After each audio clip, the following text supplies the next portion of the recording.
Ladies and gentlemen, hanap ka ng hanap ng iyong soulmate. Pero itong taong ito pala ang nakatadhana para sa iyo. Hello guys!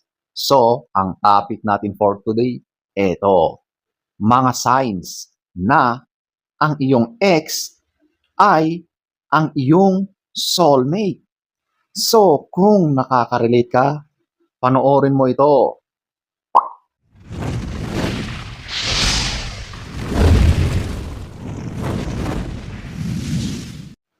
So, diretso na tayo. Ating aalamin. Number 1. Ito yung no resentment.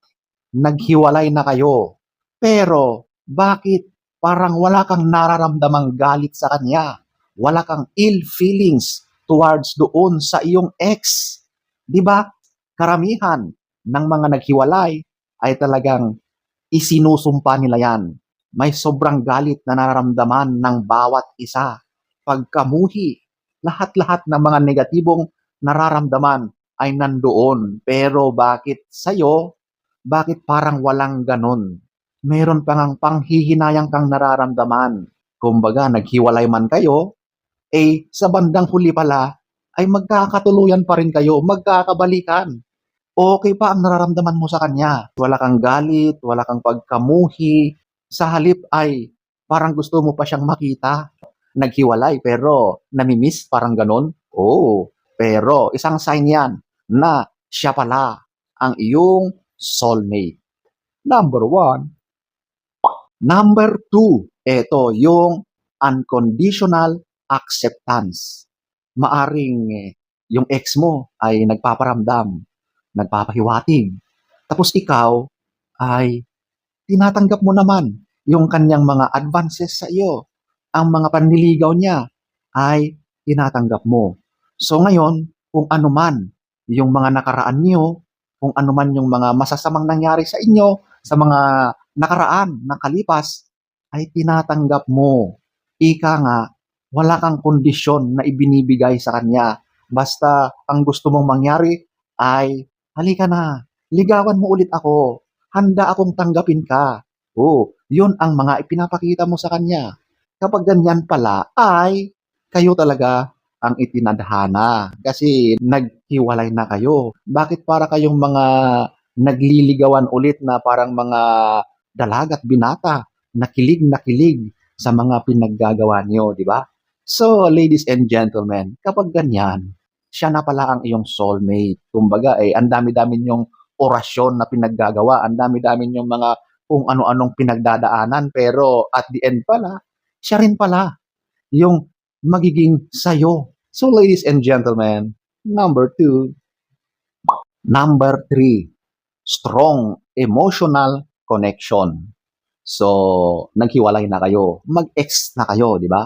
Pero, bakit yung mga feelings mo sa kanya ay hindi nagbabago? Andun pa rin yung pagmamahal mo at nararamdaman mo yon sa sarili mo. Ibig sabihin lang yan, hindi ka talaga nakaka-move on. Kasi kahit lumipas ang matagal na panahon, ay siya pa rin ang idinidikta ng iyong puso, di ba? Pilitin mo nakalimutan siya, umiiwas ka na makipag-communicate sa kanya, lahat-lahat ay ginagawa mo para lang makamove on. Pero sadyang hindi kaya, sadyang bumabalik at bumabalik lahat ng mga alaala ninyo. Ginawa mo na ang lahat, pero hindi pa rin naging successful. Sign yan na siya talaga yung nakatadhana para sa iyo, di ba? Mag-usap kayo ng maayos. Alam ko na magiging masaya ang inyong magiging pagtatagpong muli. Number 3. Number 4, eto yung recurring thoughts. So wala na kayo, di ba? Nag-break na kayo, kanya-kanyang buhay na kayo, at lumipas na ang mga panahon. Pero bakit ganon? Siya pa rin ang laman ng iyong isipan. Palagi mo siyang naiisip. Yung mga memories ninyo ay pabalik-balik sa iyo. Pilit mong iwinawaksi, pilit mong kinakalimutan lahat ng mga nangyari sa inyong dalawa, ay bumabalik-balik sa iyong balintataw. sa iyong memories, di ba? Hindi talaga mawala. Kaya pala ganyan, kasi siya talaga yung para sa'yo. Kaya pala kahit anong gawin mo na paglimot sa kanya, ay hindi mo pa rin makakalimutan kasi kusang bumabalik ang kanyang alaala sa iyo. So ayan po ang isang sign na siya na pala ang iyong soulmate. Number 4. Number 5, eto yung open communication. Naghiwalay man kayo, mag-ex na kayo ngayon, pero meron pa rin kayong communication.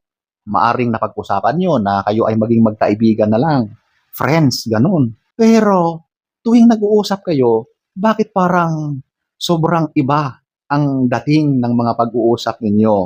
Laging nandoon yung nararamdaman mo na mayroon pa ring pag-aalala. Ramdam mo na may connection kayo na kakaiba. Hindi talaga mawala yung katotohanan na kayo minsan ay naging magkarelasyon. Yung mga usapan ninyo ay very meaningful. Kumbaga, walang nonsense, di ba? Parang andun pa rin yung respeto nyo sa bawat isa. Isang sign yan na kayo pala ay itinadhana. Kumbaga, kahit anuman yung nangyayari sa ngayon, yan lang ay parte ng mga challenges. Pero at the end, ay kayo rin pala ang magkakatuluyan.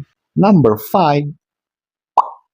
Number 6, unresolved feelings. So, ito yung kayo na ay naghiwalay, naging mag-ex na kayo, pero yung mga feelings nyo sa bawat isa ay walang closure. Andun pa rin yung pagmamahal mo sa kanya. Hindi nawawala.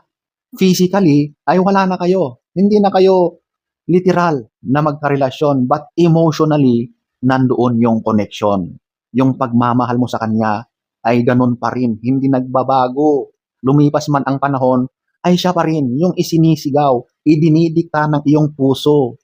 So, yan po ang very obvious sign na siya pala ang iyong soulmate. Huwag nang pahirapan ang mga sarili. Mag-usap kayo. Maging bukas kayo sa communication para maayos nyo yung mga ugat ng mga hindi pagkakaintindihan. Minsan pride lang ang nagiging sanhi ng mga ganyang paghihiwalay. So yan ang isang sign na siya rin pala ang iyong soulmate, ang nakatadhana para sa iyo. Number 6. Number 7, faith and destiny. Kahit anong gawin nyo sa buhay nyo, kapag kayo talaga ang nakatadhana para sa isa't isa, wala na kayong magagawa. Maghiwalay man kayo, umalis kayo ng malayong-malayong lugar, pagtatagpuin pa rin kayo ng tadhana. Okay? Yan ang tinatawag na destiny, your fate. So, kahit anong gawin ninyo, magkakaroon ng mga coincidences na kayong dalawa ay magtatagpo at magtatagpo pa rin.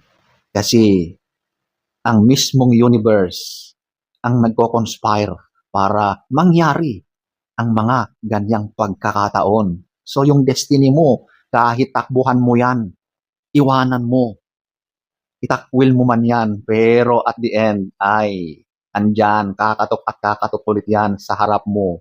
Magtatagpo pa rin kayo. Okay? So yan po ang sign na he is your soulmate. Number 7. So, ayan po ang ilan sa mga signs na ang iyong ex ay siya pala ang magiging soulmate mo, ang itinadhana para sa iyo. So, sana ay nagustuhan niyo ang ating topic for today. Next story time. Don't forget to subscribe.